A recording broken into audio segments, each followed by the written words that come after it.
Alam mo, Reza, ako'y naniniwala na dapat hindi natatapos ang paglago ng tao sa kanyang kaalaman, sa kanyang skill. Kaya ako, I am fond actually of reading mga science, astronomy, technology, mga current events, sapagkat nakakadagdag yan ng kaalaman at yun ang gumagandang katangian natin. Di ba? Right. Pareho po tayo actually, Bishop. Ako naman, yung mga tipong almanac, mga ganon. Pero sabi nga po nila, di ba, knowledge is power. At hindi naman dapat tumitigal ang ating thirst to know more and even learn something new every day. God's Word also encourages us to learn and elevate our levels ng knowledge and skills. The word peculiar actually means being above the usual. But how can we be above the usual if we remain to be mediocre, no?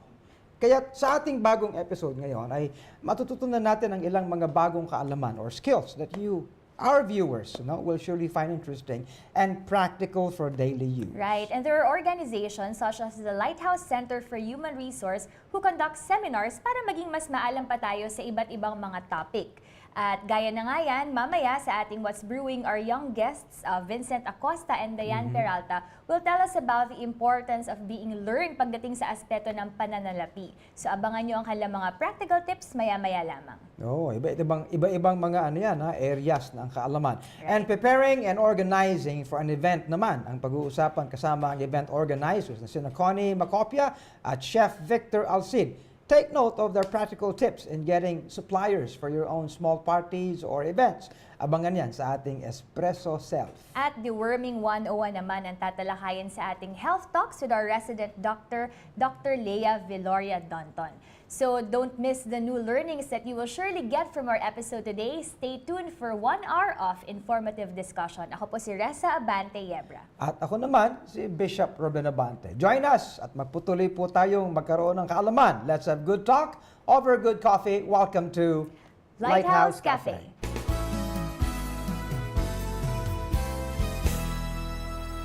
Edukasyon ang pinakamahalagang maipamamano ko sa iyo, anak. Yan ang madalas sasabihin ng mga magulang sa mga bata. Kaya gayon na lang ang lahat ng kanilang pagbibigay ng kabuhayan, pagbibigay ng atensyon upang makapagtapos sa mga bata. Kaya alam mo, Antoinette, pagbibili pa lahat ng gamit sa bahay, kalabaw, lupa, bahay, para lang magkaroon ng edukasyon ng mga bata. Para bang pag natapos na sa eskwelahan, ayos na. Okay? Subalit, yun ba ay guarantee ng talagang success ng isang tao? Tama nga po yan, Bishop. Actually, marami talaga yung sobrang kumakayod. Umaga, hapon hanggang gabi para lang makapagbigay ng good quality education sa kanilang mga anak. Dahil, and as they say, education is our passport to a better future. Totoo yun. Alam mo, kaya dito sa Lighthouse, palagi kong sinasabi sa atin, kinakailangan kapag ikay bata pa, mag-aral ka. At pag nag-aaral ka na, gumraduate ka. Pag gumraduate ka na, magtrabaho ka. Pag nagtatrabaho ka, abay, umasenso ka naman. Okay? Pag umasenso ka, abay, pakinabangan ka naman. Sapagkat yun. Kaya, it extends beyond just education.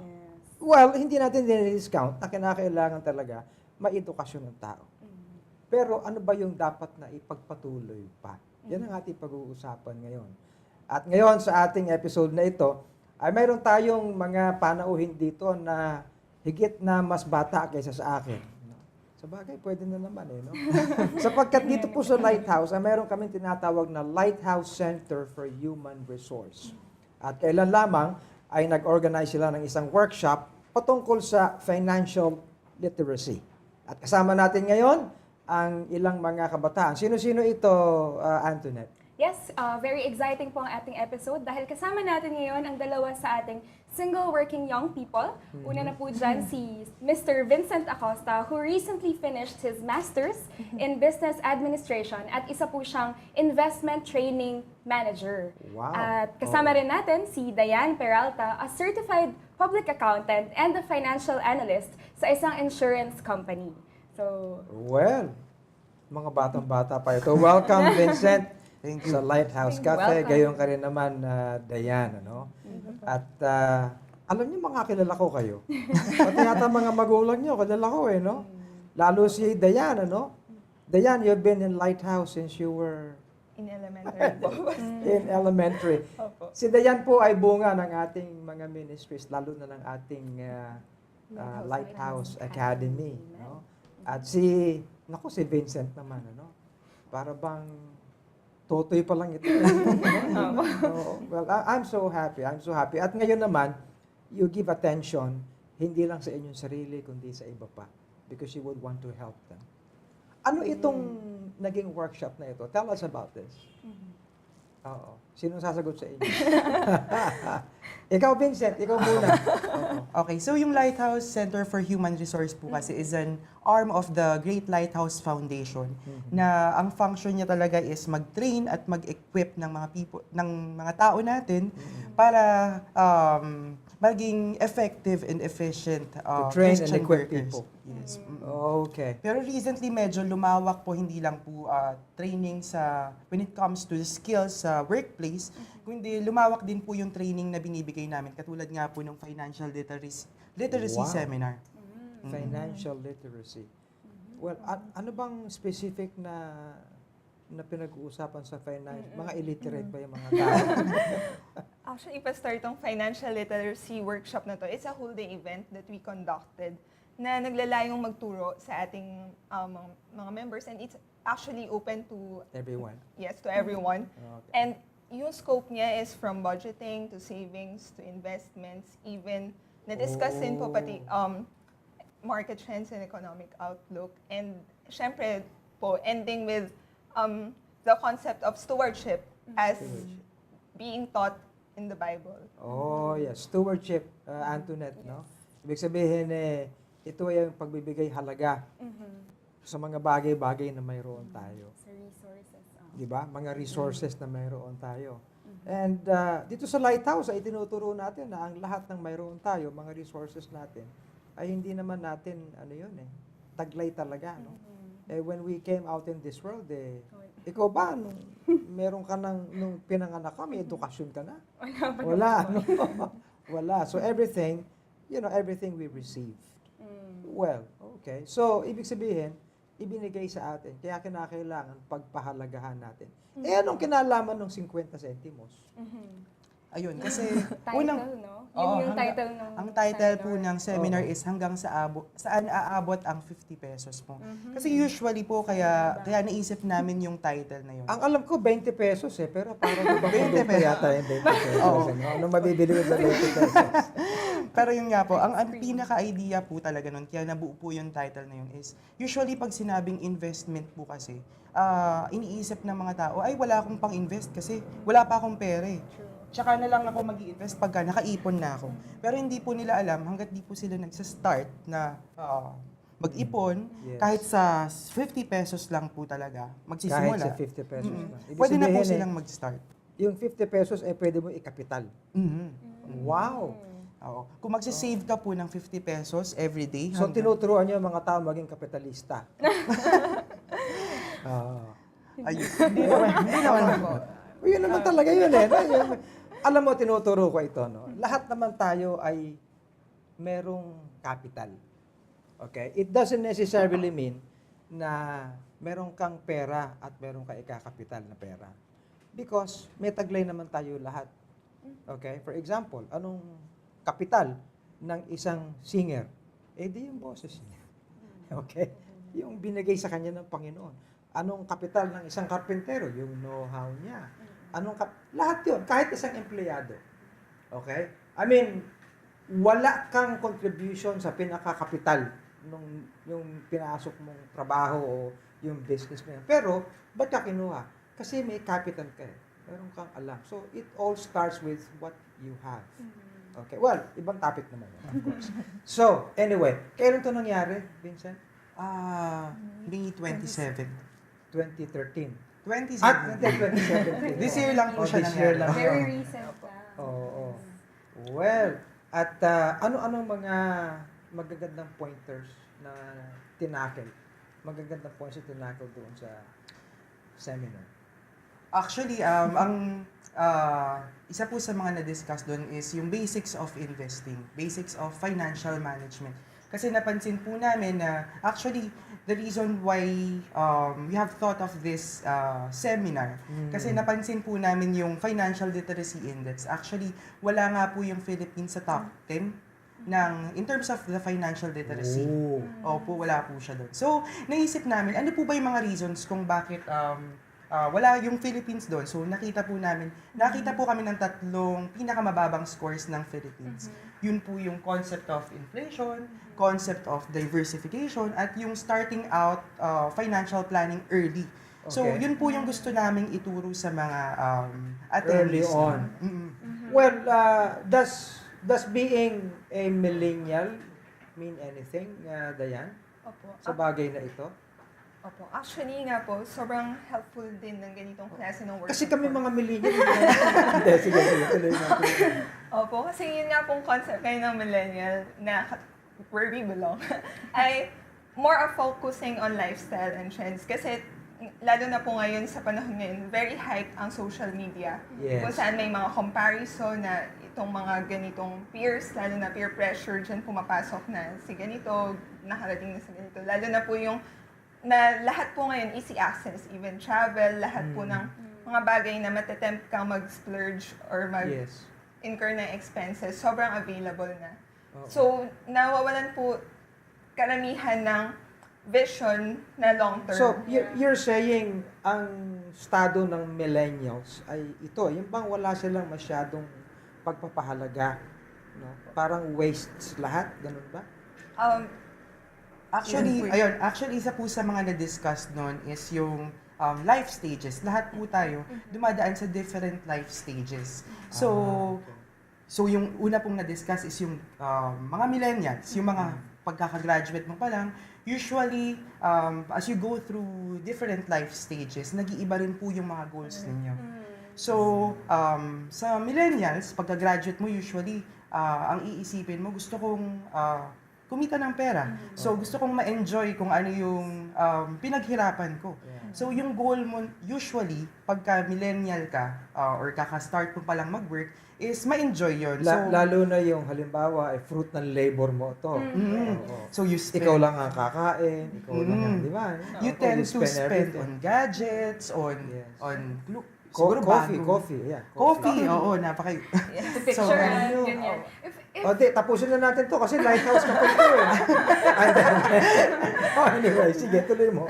Actually, if I may add, no, kasi syempre millennial and kaka-start ko lang a year ago mag-work, medyo in terms of the financial terms, yun nga, investment, inflation, diversification, medyo bilang bagong graduate, nakaka-overwhelm. Kaya siguro nag-lean away, nag-gear away yung mga millennials, mga bagong graduates sa investment. Kasi parang, ano ba yan? Pang-mature na yan, ganyan. Wala bang kinalaman yung mindset kasi na why would I worry about tomorrow? Eh, may enjoy ko lang ito because I have my mommy and daddy na, di ba? Pwede kong hinga ng tulong. Actually, totoo po yun. Kasi isa po dapat sa mga goals ng mga millennials na hindi po nila iniisip is yung to prepare for their retirement. Kasi usually, parang ang isipin nila, Pero hindi nyo in-extend yung seminar sa mga magulang. meron din actually, may mga umattend din Wide po. range po yung Oh, yeah. workshop actually since nga po, dinidiscuss din po yung different life stages. So, meron po Yes. tayong audience. Kasi young- meron din young mga people. magulang na very protective. Ano? Parang, di ba? Wow, kawawa naman yung anak ko, nagtatrabaho na po, kuya. Di ba? Ubusin mo na lang lahat ng pinagpag- parang gano'n. Ano? Pero yung goal po namin at the end of the seminar, na pati po yung mga magulang, ma-encourage po nila yung mga kids nila to start early. You were saying something, Diane, sa mga magulang. Sige, tuloy mo. Opo. Kasi po, yun nga po, yung katulad nga po ng sabi ni Kuya Vincent, yung seminar ay catering even yung mga seniors na natin. Actually, may mga umattend nga po na nakapag-retire na. Kasi, basically, yung financial literacy is at large financial management din po. So, for them naman, yung kung may na-accumulate na sila na resources by that time on how to better maximize pa po. Ibig sabihin, the principles ng stewardship must be learned now, not tomorrow still. Baka sabihin, pag mayaman na ako, saka ako magiging magandang steward. Stewardship means management. Diba? It's just getting to use what you have, yung resources mo, in the most effective way. Okay. And that begins with the individual. May maganda ito. Opo. Alright. So, isang araw lang ito nangyari. Isang araw lang po siya. Meron bang kasunod Part ito? 2 ba to? Actually, Actually, since we go through different life stages nga po. So, nag-start po kami mag-discuss ng basics of financial management and investing. So, pero hindi po natatapos doon. So, sabi nga po ni Robert Kiyosaki, no, ang author ng Rich Dad, Poor Dad, sabi niya, it's not about how much money you make and how hard it works for you, but ito po yung sinabi niya, it's about how many generations you keep it for.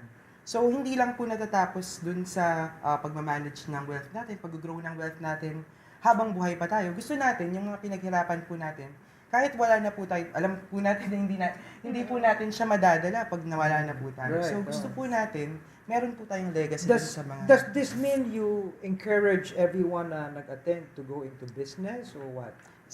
Magiging part po yun ng discussion ng part 2 natin. Oo. Part So, nandun na po yung siguro estate planning. I see. Oo. Kasi lahat, pag nakapag-accumulate na po kayo ng wealth, it will form part of your estate. Yes. But the whole principle crosses lahat ng ng tao, engagement ng tao, syempre. Kasi hindi naman lahat pang-business lang. Meron tayong mga young people dito na they are more into academia, they are more into this. Yung iba, alam mo nung araw, professor ko nung araw alam mo naman kami, engineering kami, no? Ang gugulo ng mga ka-eskwela ko. Palibasa, ang gagaling mag-English. Anyway, alam mo, pag mga engineering students, ewan ko ba, pero, anyway, sabi ng professor namin ganito, kayong mga nagsusunog ng mga kilay, alam mo yung sabihin niya, idiomatic expression, seryoso mag-aral, ganyan, katutok talaga, okay. Naawa ako sa inyo, sabihin ganyan. Kasi, alam mo, kayo, magiging mga na lang kayo palagi, mga staff, engineers, mga ganun na lang kayo, nasa mesa na lang kayo. Pero kayo mga makukulit. Yan. Tapos kayo mga madaldal and everything, kayo mga, nangongopya. Congratulations! Because you will be the future managers and general managers and presidents and everything. Nag-isip-isip ako. Pero alam mo ngayon, titingnan ko yung nakaraan namin. Siyempre, that's what? 10 years ago, di ba? And then, pambihira, parang may katotohanan Oo Pero, hindi lang naman dahil doon.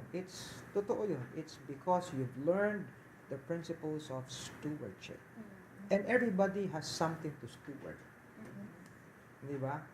Anong mga reaction? Anong typical reaction ng mga dumaan dyan sa seminar na yan?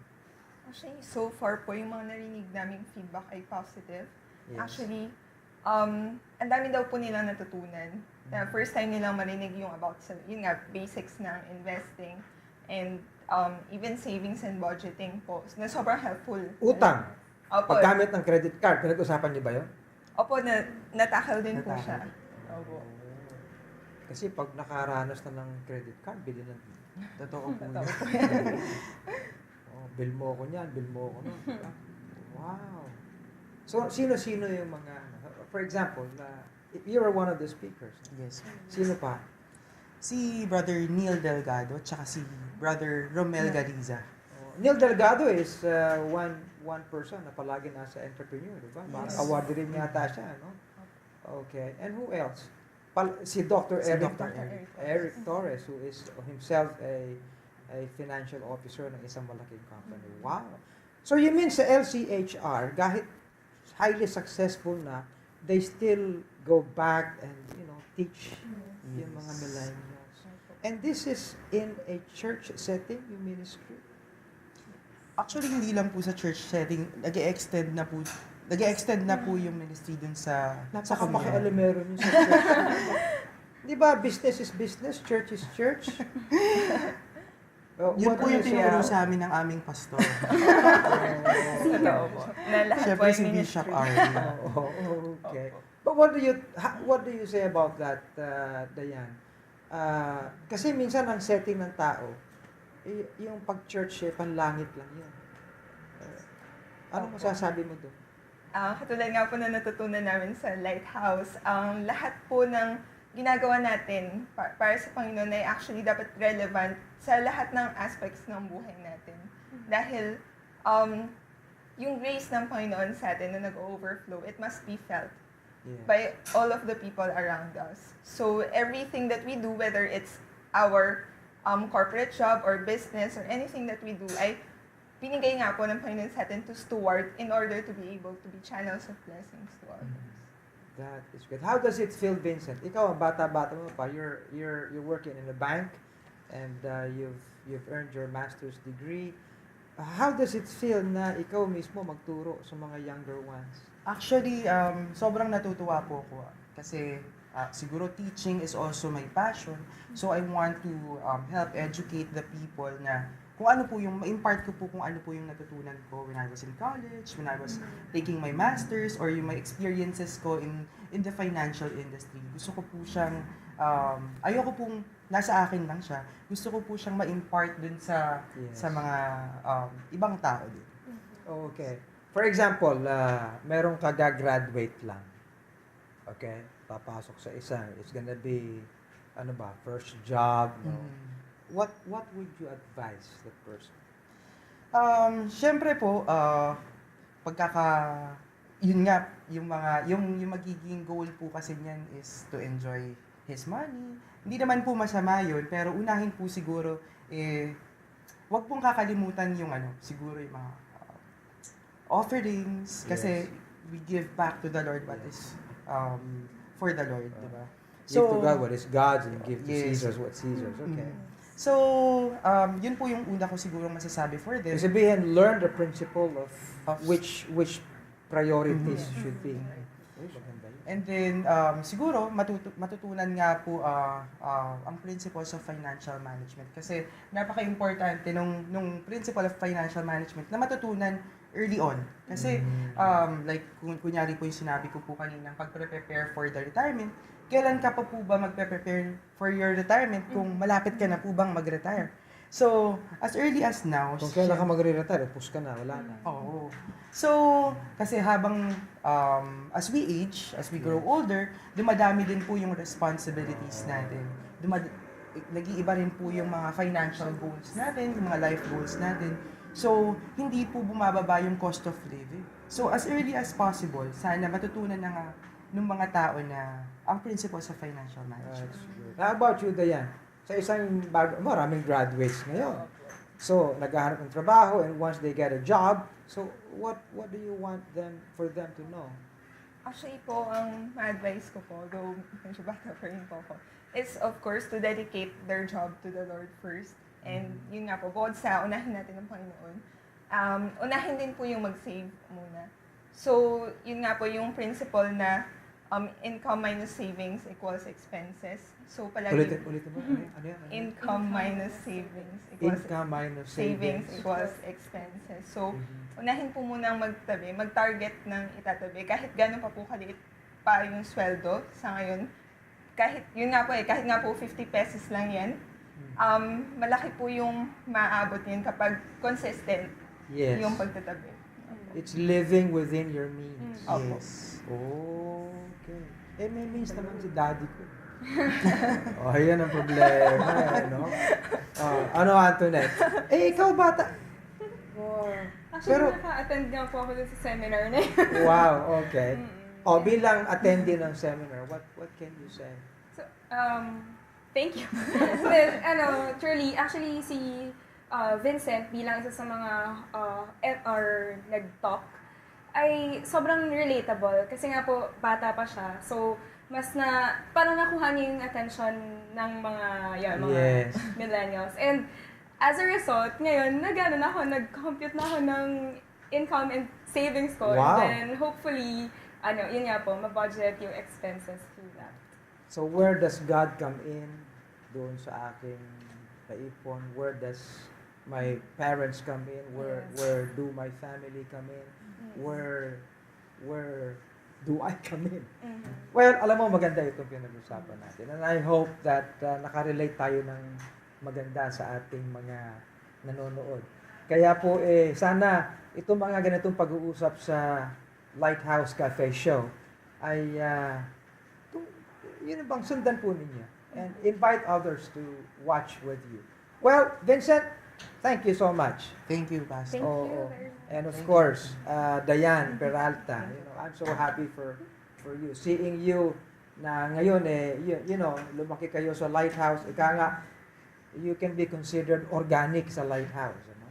And right now, you're being used and you're extending yourselves even to others. Thank you for that. Well, okay. So, pag-usapan naman natin ang iba pang mga skills that we can find sa ating kapaligiran. Ito within the Lighthouse din ito, no? And pag-uusapan naman yan sa ating Espresso Self. Diyan lang po kayo.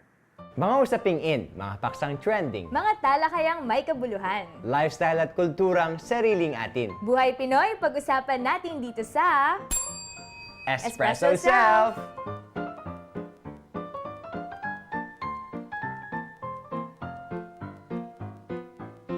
Reza, dahil first time kita makakasama dito sa Espresso Self, tatanungin muna kita, ano ba yung pinaka-favorite mong mga occasions? Actually, alam mo marami, Gabi. Pero siguro yung mga top would be, syempre yung mga celebratory occasions like Christmas and birthdays. Lalo na ni Zeph, yung ating little boy. At syempre, isa pang favorite ko ay yung mag-organize ng small parties for these occasions. Maganda yan. Pero sana importante din sa'yo yung mga wedding anniversary, yung mga ganun bang events. O kaya mga Hearts Month, yung mga ganun. Kasi medyo okay siya, diba? Pero I'm sure, alam mo, Reza, marami rin ang ganyang experiences ng ating mga viewers. Ang mag-organize at mag-set up ng mga small parties at special dinners with friends and relatives. Tamang-tama naman, Reza, dahil in our episode today, we want our viewers to add more knowledge and skills sa kanilang arsenal, ika nga, and learn interesting things along the way. Tama yan, Gabi. And actually, may mga organizations na nag-o-organize sa mga ganito, gaya na lang ng Lighthouse Center for Human Resource. Ito actually ay isang arm ng the Great Lighthouse Foundation, and they conduct seminars such as itong events management that they conducted in partnership with Far Eastern University. Maganda yan, Reza. And mga event organizers mismo ang nagkakonduct ng seminar na ito na sila nga naman ay tunay na mga henyo. Kalahin mo ba naman, mula sa concept hanggang sa execution ng isang event, dapat planchado lahat ng details. Dapat Iba. OC, yun, Yes. diba? Okay, and I heard, Gabi, na alam mo itong mga guests natin ngayon, hindi naman talaga actually a day job yung pag-organize ng events. And just so happened na meron silang talent para dito. So, Mukhang maganda ang ating usapan ngayon, Reza. At kaya i-welcome na natin ang ating mga guests ngayon sa ating Espresso Self. Welcome to Lighthouse Cafe, Miss Connie Macopia and Chef Victor Alcid. welcome to Lighthouse Cafe po. Thank you so much for having us. First question. We heard na nag-conduct yung Lighthouse Center for Human Resource ng isang event about event management, di ba? So can you tell us more about that, Miss Connie? Okay, just last May 31, I think, we conducted an events 101 management. It's basically just to give an idea to the participants how to conduct, organize an event. Yes. Sino po ba yung mga nag-join dito na participants? Actually, we have around, ilan yun? Mga 60 participants, ranging from young people to, we have even Mga seniors, umabot Senior, sila. yeah. Oh, okay, so ano pala, wide yung range nung nag-participate and Yes. interested for this event. Pero what was the inspiration for setting that up? Bakit kayo nag-conduct ng ganung, nag-offer ng ganung workshop or event? Thank you for asking. Hindi kasi, di ba, dito sa church, we've been conducting or we've been having events from conducting seminars to doing anniversaries. So, madami tayong events. So, para ma-develop yung skills, actually, nating lahat or those who have a gift for this or para ma-develop yan and at the same time, maka-help sila dun sa ministry ng events management. In short, kailangan na mag-level up. Correct. Oo, ng mga hindi lang nung... Kailangan na seryosohin Correct. talaga. Kasi ibang level na yung mga events natin. Bigger, grander, tsaka Right. mas talagang pangbigatin na. Bago ang lahat, syempre gusto po namin malaman, sabi natin kanina, Gabi, hindi nila day job to, no? So bakit nga ba sila napasok sa pag-organize ng mga ganitong events? Actually, ang day job ko talaga is I'm with human resources. And then, dito sa church, it started off na nagiging involved ako sa mga events natin by merely being a member ng isang committee. For example, being a member of a registration committee. Then, napunta naman sa likod, yung preparation sa program and everything. Hanggang sa Because naging overall, Nag-elevate din siya. hanggang sa 2 years ago when we celebrated our 40th anniversary, church anniversary, I was given the privilege to be an events coordinator. Si Chef Chef. Victor naman, Day job. day job. Siyempre, sinabi naman, chef, di nagluluto talaga ng food. Then, dun sa sinabi ni Ate Cons, kung ano yung iutos siya sa amin. Yun na yun. So sila pala yung committee under you. Under her yun. Kami yung committee sa Foodcom. Yan. Bukod sa, to some extent kasi Reza, may relation yung kanilang day job. Si Miss Connie being an HR practitioner, si Chef Victor being a chef doon sa pagmamanage ng event. Pero I think more than that, bakit kaya you found a place, a ministry, pagdating sa pagiging people behind events? Ano yung naging daan para talaga mag-blossom kayo and magamit in this ministry? I guess because one of the skills that God has blessed me with is being detailed-oriented. And I guess managing an event entails being detail-oriented. Kasi madami kang inaasikaso doon madami kang kailangang harapin. So, I guess God has given me that grace. Pero, yun nga kasi kung saan ka binigyan ng gift ng Panginoon and nabigyan ka rin ng opportunity, then doon makaharness yung gift mo. Kaya naging involved kami dito ngayon sa events management. And together with Victor, Chef Vic, we closely coordinate with everybody sa mga events natin dito sa church. Yun, madalas kaming kasama niyan, including Dean Mel at saka si Miss Emily Ballesteros. Wow. Yes. Siyempre kapag detail-oriented ka or OC, di ba, mataas din yung stress level, no? Matanong ko nga, hindi naman yung about stress, no? Pero yung mga events na na-organize or na-coordinate niyo for Lighthouse, ano po ba yung usual number of guests or gaano ba kalalaki itong mga events na to? You mentioned the 40th anniversary. Yes. For our 40th anniversary, if I recall right, we have around 1,500 Wow! Wow! in attendance. So, and then we have one event sa Metro 10, and Yes. then a day after or one day apart, we had another event doon naman sa Bayanihan Center, Sa which is Pasig. the Victory Wow, okay. Fellowship that we have. In attendance, it was around 700. Yes. I'm sure, Reza, while binabanggit nila yung mga ganong events na talaga yung pinakamalalaking events natin, Correct. every week actually meron din mga smaller events na maybe in number mga 200 lang, 100, pero hindi nawawala yan every week. I'm sure si Chef Victor can relate. Usually, saan ka napapasubo na mga events on a regular basis? May not be the big ones, pero kailangan ka pa rin nandun. Yung mga meetings ni Bishop Ruben. Then, minsan pagka nagkakaroon ng mga meetings from sa labas galing, katulad ni Kuya Robert, kapag meeting siya dun sa mga staff niya, yun. Dun naman ako napapasok. Kasi normally, pagka malalaking events, di pa tayo capable eh.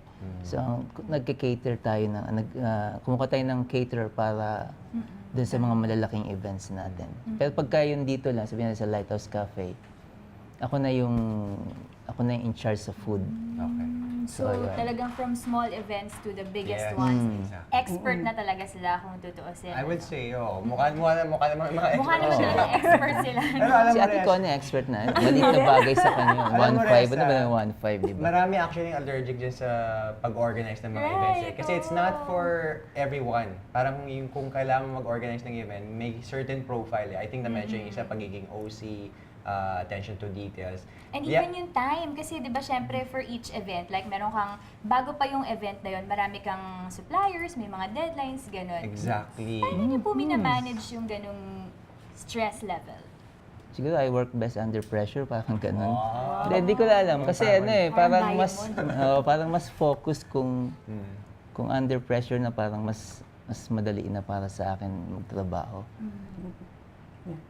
Kasi Opposite kami. Hindi, kasi I guess throughout the years na nagiging involved kami sa events management, we learn from people who are more expert than us. So, nung nag-start kami, hindi kami ganun ka-knowledgeable about events management. Meron kaming mga natututunan dun sa mga mas may alam, and how we see them handle stress, how they coordinate with other suppliers. Doon kami natututo sa kanila. So, like for example, pagka medyo kailangan namin ng kulitin yung mga suppliers, tapos nakita namin before kung paano kunyari i-handle yon ng sa isang member namin sa events committee na mas expert sa amin. Then we learn how to deal with them kasi may natutunan na kami sa kanila. So learning from others. Sige, Yes. since napag-uusapan natin yan, what's the recipe for a successful event? Ano ba yung mga tips na pwedeng yung ibahagi sa ating mga viewers? Siguro lalo na dun sa mga like mga viewers natin ngayon na may mga nalalapit na mga events in the near future. Ano ba yung nasa checklist dapat nila? Halimbawa, mga guests na 50, ganun, 50 people, ano yung dapat nasa checklist nila? Ang masasabi ko, budget. Okay. Kasi Know wala your kang budget. budget. Know your budget. Kasi normally kapag may budget ka, kung magaling yung organizer mo, katulad ni Ate Cons, maipapasok niya doon sa budget mo kung ano yung pangangailangan mo. Okay, budget's one. Know your budget. I guess for me, knowing kung ano talaga yung objective or yung purpose nung mismong nag-call sa amin to handle the event. Kasi how to properly organize it, kailangan alam namin kung paano namin siya mapaplease para mas maging maganda yung yung decision making just in case kailangan ng mga decisions. Pag very clear sa amin kung ano yung intent, yung purpose, yung vision nung mismong nag-hold nung event na yon, then we would know how to manage the event more properly. Katulad nung, kunyari, yung sa sa ating 40th anniversary, kailangan malaman namin kung ano yung vision ni Pastor, on kung ano yung gusto niya talagang mangyari doon. Tapos doon na tayo mag-work, doon sa vision niyang yon. Kasi ang purpose natin is at the end of the day, pag napangiti mo yung mismong nagbigay sa inyo ng responsibility na yon, then you know that by God's grace, you have done your part as an events coordinator. Yes. What about the suppliers po? Kasi ngayon, di ba, marami ng mga uso. Like, halimbawa, yung mga websites na nag-offer ng parang mga one-stop shop, ganun. Maayos po ba yung ganun? Dapat po ba kumuha doon sa mga websites when it comes to suppliers? How do you select good suppliers? Based on experience, mas maganda yung recommended. Oo. Kasi minsan, well, you can go online and pwede mo naman sila ding kausapin. Pero you would always go back to recommended ba sila? Kamusta yung history nila? So, ganun palagi. You have to know kung ano yung portfolio nila, what they can yung mga experiences din nila. Yun. Ganun. Yan. Gusto mo, puntahan mo or invite mo sila pumunta sa'yo, ganun. Para malaman mo kung quality ba yung ginagawa nila or hindi. Siguro, final thoughts you want to share on what has been the greatest blessing for you personally, being able to be part of the core team of, doing events and all that, ano yung pinakamalaking blessing for you personally? I guess it's learning your craft. In knowing that God has given you that gift to organize things, then yun, nag-grow, nakita mo na nag-grow ka. So yun yung naging malaking pagpapala sa akin. And at the same time, working with people. Working with the brethren. Yes, Yeah, kasi madami ka talagang matututunan from them eh. Like kay kay Chef Vic, what I learned from him is how to be cool during yung pressure time. Oo, yung mga ganon. Tapos basta madami kang matututunan. And you will, yun nga, mag-grow ka rin eh. So, yun. Kumbaga, while you're working together, parang as a team, you're able to accomplish a goal. At the same time, you're also... You learn from the people you work with. And you edify one another. I think that's And if I may add, an event is not just it cannot be handled by one person only. Kahit saang event yan, palaging madaming kumikilos yan na team. So, hindi mo siya pwedeng i-credit lang sa isang tao.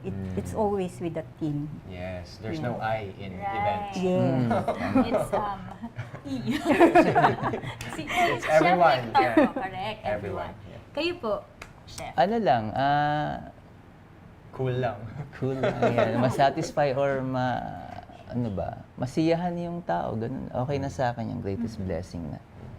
Yung may magsabi sa'yo na okay yung yung ginawa niyong event or na-please sila dun sa sa ginawang event. Okay na yan. And yes, and of course, na-meet yung objective ng event. Yes. And of course, all the glory as well goes back to our Heavenly Father. Of course. Right. Yun. So maraming salamat po, Miss Connie and Chef Victor. Actually, Thank you. na-bless ako sa kanila, no? Especially when they shared na when they discovered this gift ng Panginoon sa kanila, they availed themselves even more and grew in this ministry of managing events. Tama ka dyan, Mesa. And speaking of events, sana mas ma-plan natin na mas mahaba pa yung time na may interview natin si Miss Connie at si Chef Victor. No? Pero alam mo, Reza, yung organization and management, these are actually things that the Bible encourages us to learn. Like in 1 Corinthians chapter 14, verse 40, it says, "Let all things be done decently and in order." More on this as we listen to Bishop Ruben in Hebrews.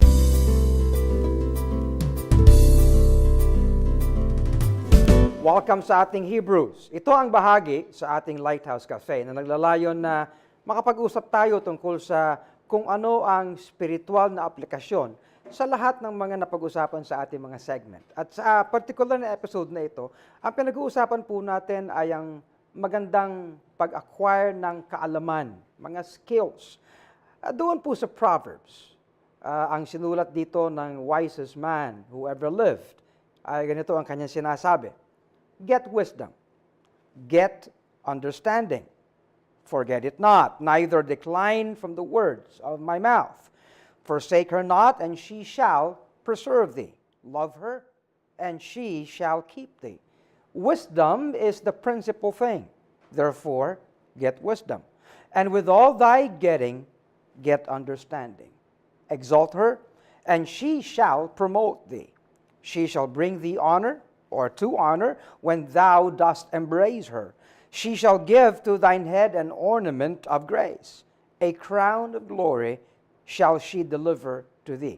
Yan po ang sinasabing napakagandang crown o napakagandang gantimpala ng kaalaman. Kung kaya nga po, hindi po tayo dapat tumitigil sa pag-acquire ng kaalaman, ng wisdom, ng skills. Ano po?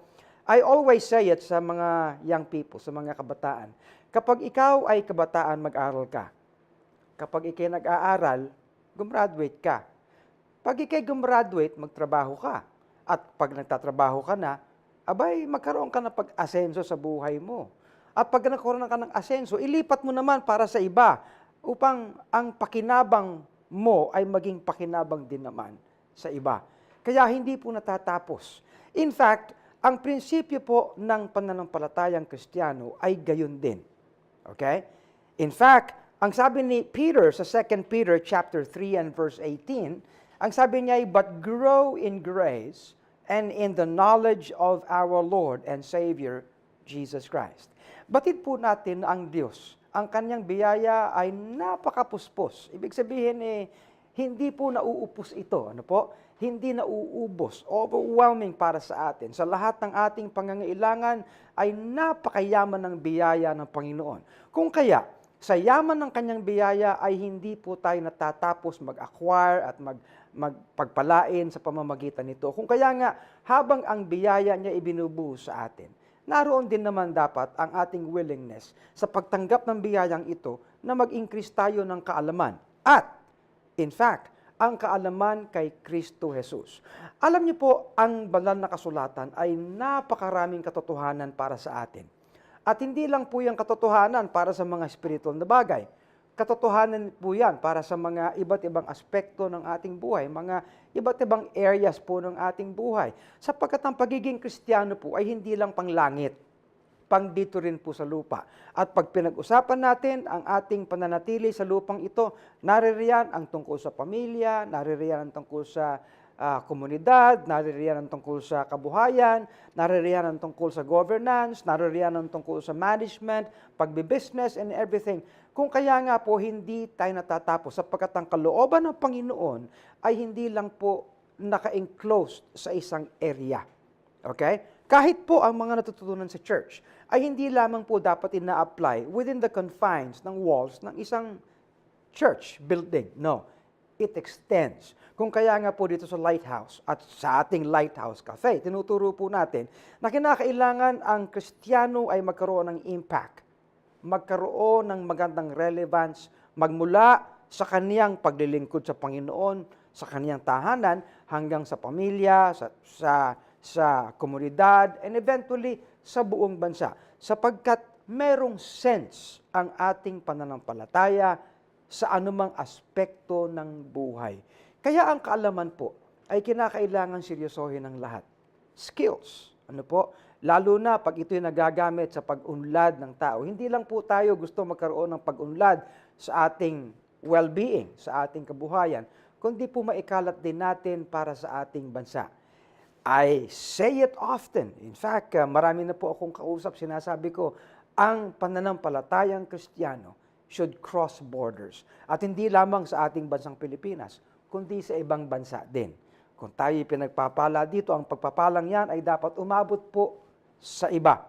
Kaya ang hamon po ng Lighthouse Cafe, ang segment na ito ng Hebrews, huwag nating pong limitahan ang pagkilos ng Panginoon sa atin. Kung gaano kayaman ang kanyang biyaya, let's draw from that grace. Ano po? At alamin natin ang kalooban ng Panginoon sa pagkadami-daming aspekto ng ating buhay. Because God cares. God cares, hindi lamang po sa isang area ng buhay natin, kundi sa kabuuan po nito. Okay? Sana po yung naging maganda ang ating pag-uusap at sa kabuuan din naman ng programang ito. Be with us again. Papalain kayo ng ating Panginoon.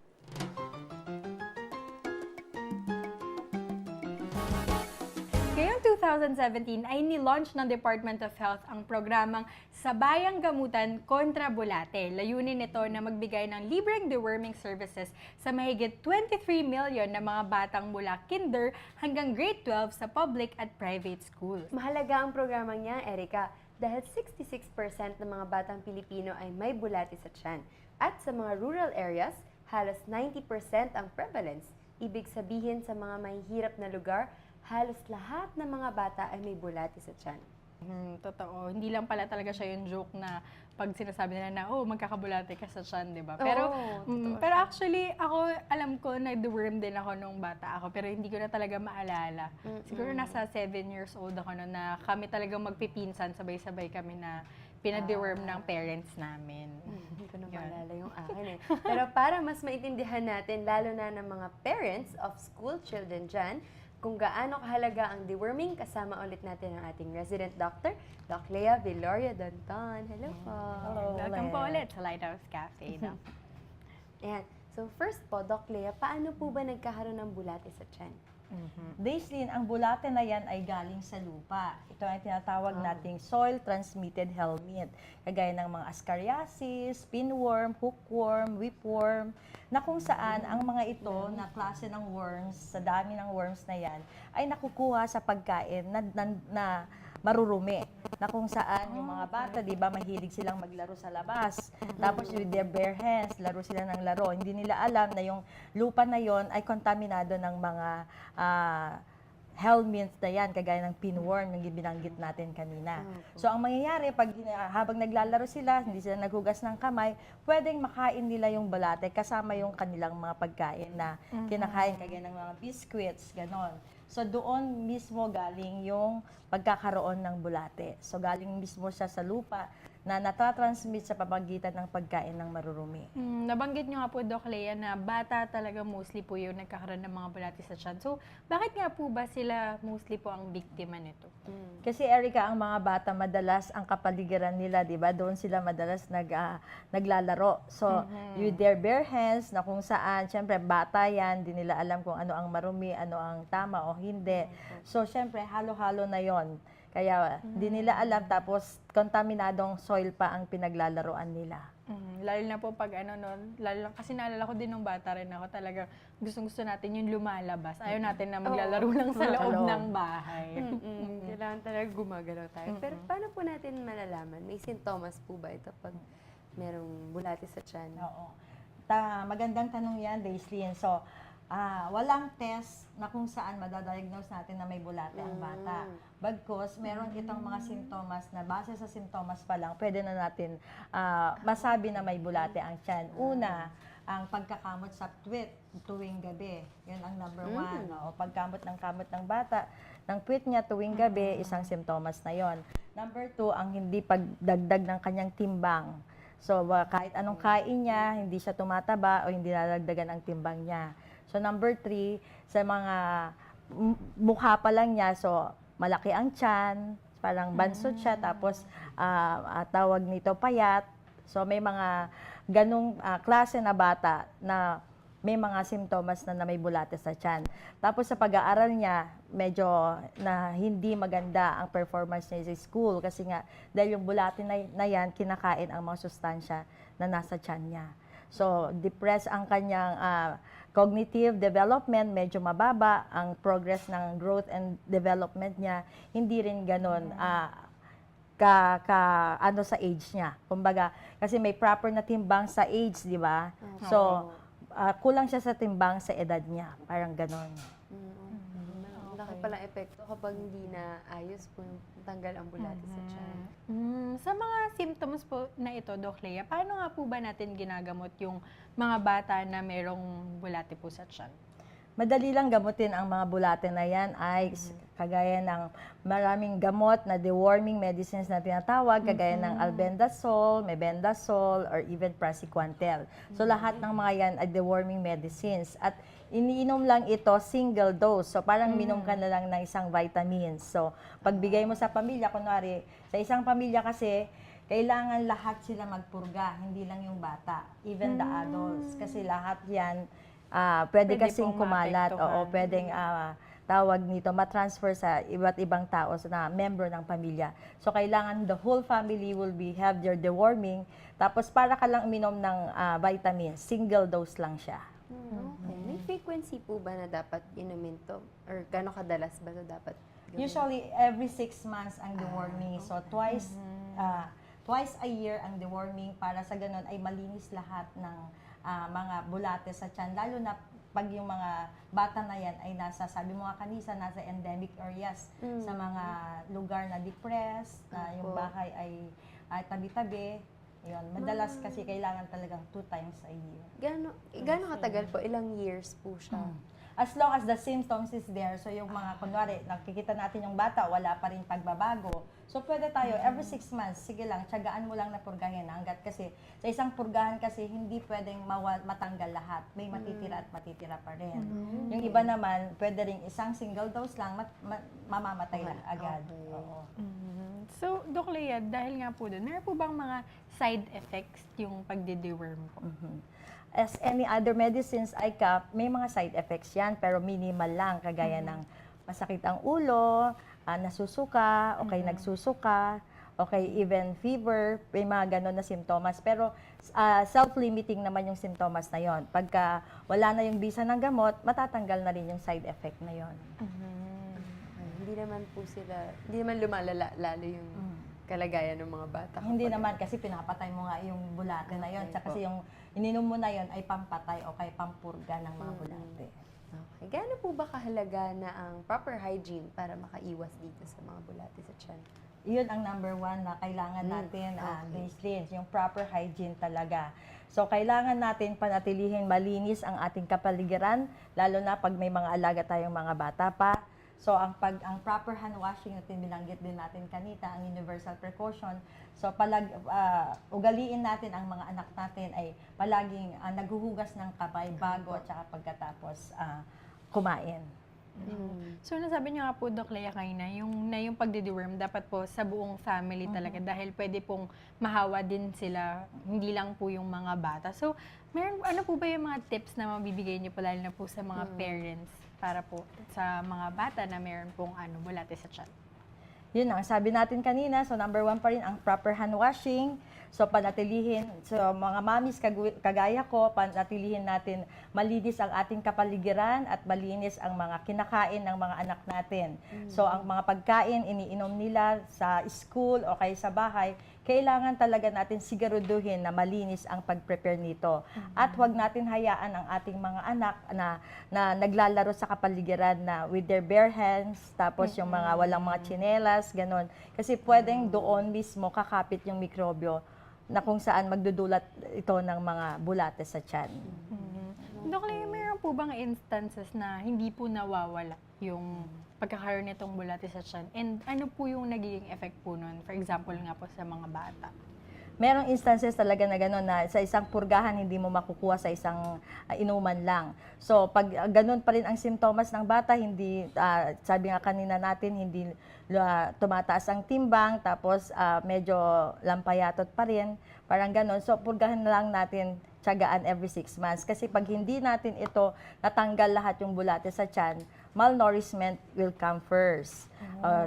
Pag nag-malnourish na ang bata, syempre nandyan na, duduguin na yung tiyan niya na kung saan nagkakaroon na siya ng symptoms ng anemia, loss of iron, at syempre yung performance niya sa school, hindi na rin ganun kaganda. Delikado po pala. So, delikado talaga magkabulate. Pero maganda dahil ang treatment nito, pwedeng libre kasi ito eh. Actually, may programa ang DOH, ang ating gobyerno, ang mga pampurga na yan. So, umiikot kung saan ka naka-assign yung mga nurses, midwife para bigyan ng pampurga ng bata. Yung meron tayong Oplan Alis Bulate, o yung tinatawag natin yung mga National School Deworming Day, may mga ganon, na kung saan sa araw ng pasukan o kaya bago magtapos ng pasukan, pinupurga ang mga bata. So siguro maganda po, lalo na po sa ating mga manonood na i-take note natin yung mga ganitong programa na kung saan, lalo na kung libre ito, na pwede natin siyang makuha. Ayan. So kayang-kaya naman pala natin na masiguradong worm-free ang mga bata. Sana nga, sa mga nalaman natin ngayon and with all the efforts of the Department of Health, ay maging worm-free na ang ating bansa. Kaya maraming salamat po sa ating resident doctor, si Doc Lea, sa kanyang sinabi sa atin bagong kaalaman. Kaya para sa mga karagdagan pang impormasyon sa ating kalusugan, abangan niyo po kaming muli sa susunod na linggo dito lang sa Health Talks!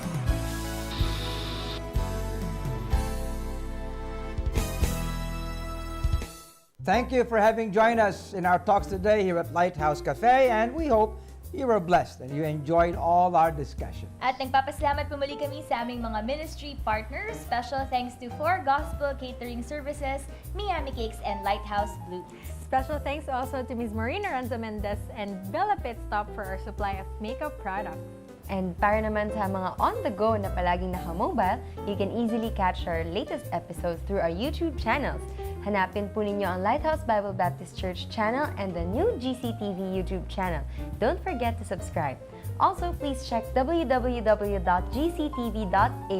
Yan po ang official website ng GCTV channel. Check out our 24/7 live streaming of Christian shows. That's right, Aislinn, and we would love to hear from you. Send us your comments via our official Facebook page. Hanapin niyo lamang po ang Lighthouse Cafe. You can also email us at goodtalks@lighthousecafetv.com. And don't forget the pulpit tomorrow po. Dito pa rin sa GCTV Channel 185. And you notice for what Aislinn said, our being at gctv.asia sa ating live streaming means that anywhere you are in the world, then you can watch all our shows here at channel 185 GCTV here sa Cignal Television. And so be with us again next week as the Lighthouse Media Ministries bring to you another episode of the Lighthouse Cafe, Where good talks happen.